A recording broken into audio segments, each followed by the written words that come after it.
आळेफाटा नगरीत आपला व्यवसाय थाटण्याचा विचार करताय तर मग आता चिंता कसली? स्वप्नपूर्ती हाईट्स भाडे तत्वावर घेऊन येत आहेत गाळे व ऑफिसेस. 5 मजली इमारत, प्रत्येक मजल्यावर 1000 चौरस फूट व 823 कार्पेटचे बांधकाम क्षेत्र, प्रत्येक मजल्यावर स्वतंत्र शौचालय, दुसऱ्या मजल्यापासून अत्याधुनिक लिफ्ट सुविधा, नगर कल्याण व पुणे नाशिक महामार्गाची कनेक्टिव्हिटी, प्राईम लोकेशन. अधिक माहितीसाठी संपर्क सुरेश आर शिंदे 8169 48 68 39. तर मग विचार कसला करताय? आजच स्वप्नपूर्ती हाईट्स मध्ये आपल्या व्यवसायाची जागा निश्चित करा. आणि अस्थिकलशाच्या दर्शनासाठी या ठिकाणी उपस्थित असलेले सर्वच मुख्य तंत्रज्ञानाने उपस्थित असलेले तालुक्यातील सर्व मान्यवर मंडळी आणि या ठिकाणी उपस्थित असलेले सर्व बंधू आणि भगिनींनो, सर्वप्रथम दादांच्या पवित्र स्मृतीस अभिवादन करते आणि आपल्या सर्वांच्या वतीनं दादांना त्या ठिकाणी भावपूर्ण आदरांजली अर्पण करते. जिल्हा परिषद आणि पंचायत समिती सार्वत्रिक निवडणुका 2026च्या निमित्ताने प्रचार दौरा सुरू होता आणि 28 तारखेला अत्यंत धक्कादायक आणि एक अविश्वसनीय बातमी आपल्या सर्वांच्या समोर आली, जी संपूर्ण महाराष्ट्रातील सर्वसामान्य जनता, शेतकरी वर्ग, ग्रामीण भागातील जनतेला हळहळ करायला लावणारी आणि मनाला चटका देणारी त्या ठिकाणी ती बातमी होती की दादांचा दुर्दैवी अंत विमानामध्ये झाला आणि आपल्या सर्वांच्या पायाखालची वाळू त्या ठिकाणी सरकली.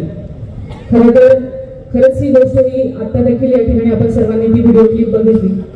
आज दादा ज्या ते प्रजासभेच्या निमित्तानं या ठिकाणी आपल्या सर्वांना संबोधित करण्यासाठी 1 तारखेला येणार होते आणि आज आपल्याला दादांची शोकसभा या ठिकाणी करावी लागते. यासारखं दुर्दैव आपल्याला खरंच नाही आपल्यासाठी. खरं तर राजुरी हे गाव जे आहे ते राष्ट्रवादी काँग्रेस पक्षावरती शरदचंद्रजी पवार साहेबांवरती प्रेम करणारं गाव आहे, त्यांच्या विचारांवरती प्रेम करणारं गाव आहे. पवार साहेबांनी देखील जुन्नर तालुक्यामध्ये 5 धरणं आणली आणि पिंपळगाव डावा कालवा असेल किंवा कुपडी कालवा असेल, या कालव्यांच्या माध्यमातून राजुरी पासूनच्या अनेक आवर्षण प्रवण जो भाग होता त्या भागामध्ये हे कालव्यांच्यामुळे पाणी आलं आणि शेतकऱ्यांच्या शेतामध्ये त्या ठिकाणी शेती जी आहे ती चांगल्या पद्धतीने फुलली. शेतकरी जे आहे ते नगदी पिकं त्या ठिकाणी घेऊ लागले. दुग्ध व्यवसायांना त्या ठिकाणी जे आहे दुग्ध व्यावसायिकांना त्या ठिकाणी पशुपालनामध्ये त्या ठिकाणी मदत झाली आणि ह्या निमित्तानं जे आहे ते आर्थिक स्तर जो आहे तो या पशुपालकांचा, शेतकऱ्यांचा उंचावला. त्यांच्या पाठोपाठ दादांनी देखील तशाच प्रकारचं काम त्या ठिकाणी सर्वसामान्य जनतेसाठी असेल, महिला भगिनींसाठी असेल, शेतकऱ्यांसाठी असेल अनेक योजना आणल्या, अनेक धोरणं राबवली. आज दादा सत्तेमध्ये गेल्यानंतर आपल्या सर्वांना माहिती की त्या ठिकाणी सोसायट्यांमध्ये शेतकऱ्यांना 3 लाखापर्यंतचं कर्ज जे आहे ते बिगर व्याजी मिळायला लागलं. त्याच्यानंतर शेतकऱ्यांसाठी असणारी वीज पंपांची बिलं त्या ठिकाणी माफ करण्यात आली. लाडकी बहीण योजना आपल्या सर्व महिला भगिनी या ठिकाणी खूप मोठ्या संख्येने उपस्थित आहेत. त्यांना सर्वांना माहिती की लाडक्या बहीण योजनेमुळे महिलांना जी आहे ती त्या ठिकाणी समाजामध्ये त्या ठिकाणी वावरताना महिला भगिनींची मान देखील उंचवली, कारण आर्थिक त्या ठिकाणी जे आहे त्यांना मदत होऊ लागली. म्हणजे ही कामं जी आहे ती दादांची आपल्याला सर्वांना माहिती आहेत आणि दादांचं मला देखील त्या ठिकाणी जिल्हा परिषदेची उमेदवारी 2012 ते 2017 या कालावधीमध्ये जेव्हा मिळाली तेव्हा आपल्या तालुक्याचे आमदार, माजी आमदार उल्लभशेठ बेनके, स्वर्गीय उल्लभशेठ बेनके सरांनी त्या ठिकाणी मला उमेदवारी दिली आणि राष्ट्रवादी काँग्रेस पक्षाच्या माध्यमातून जिल्हा परिषद काय असते आणि दादा हे कसे उत्तम प्रशासक त्या ठिकाणी होते, दादांचं काम करण्याची पद्धत असेल, दादांचं व्यक्तिमत्व असेल, दादांनी त्या ठिकाणी तळागाळातील समाजाला बरोबर घेऊन सर्व जाती धर्मातल्या लोकांना बरोबर घेऊन त्या ठिकाणी केलेलं काम असेल, हे सर्व त्या ठिकाणी दादांचं प्रशासनावरील असलेली पकड असेल, ह्या सर्व गोष्टी त्या निमित्ताने मला अनुभवायला मिळाल्या. आणि जिल्हा परिषदेच्या मार्फत दादांनी आपल्या सर्वांना माहिती की जिल्हा परिषदेमध्ये कायमच राष्ट्रवादी काँग्रेस पक्षाची सत्ता त्या ठिकाणी होती. दादा त्यावेळी आपल्या राज्याचे उपमुख्यमंत्री असल्याबरोबरच त्या ठिकाणी अर्थमंत्री देखील होते, पुणे जिल्ह्याचे पालकमंत्री होते आणि जिल्हा परिषदेमध्ये बजेटमध्ये देखील तरतूद जिल्हा परिषदेसाठी दादांनी अधिकची असायची. त्याच्यामुळे अधिकचा निधी जो आहे त्या ठिकाणी आपल्याला या मतदारसंघामध्ये 25 कोटी रुपयांपर्यंतचा निधी जो आहे तो जिल्हा परिषदेमध्ये मला त्या ठिकाणी माझ्या कार्यकालामध्ये आणता आला. दादांनी मला दुसरी संधी देखील त्या ठिकाणी दिली.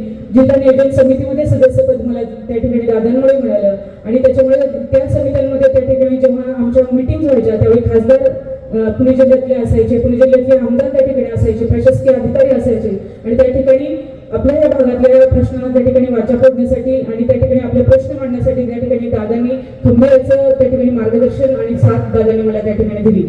आज राजुरी गावामध्ये अनेक अशी लोक आहेत ज्यांचा दादांशी थेट त्या ठिकाणी संपर्क आलेला आहे. आपल्या सर्वांना माहिती आहे की त्या ठिकाणी आपल्या दूध व्यावसायिक संस्था गणेश डेअरी सारखी असेल तिला मिळालेला उत्कृष्ट डेअरीचा त्या ठिकाणी पुरस्कार मिळालेला आहे.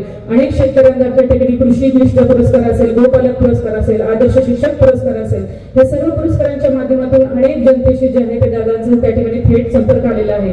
आणि आज हा सर्व आपल्या सर्वांचा आधार असणारे दादा आपल्यामध्ये नाहीत. जसं घरामध्ये दादा हे सर्वस्व असतं, तसे महाराष्ट्राचे दादा आज आपल्याला तोडके करून त्या ठिकाणी निघून गेलेले आहेत.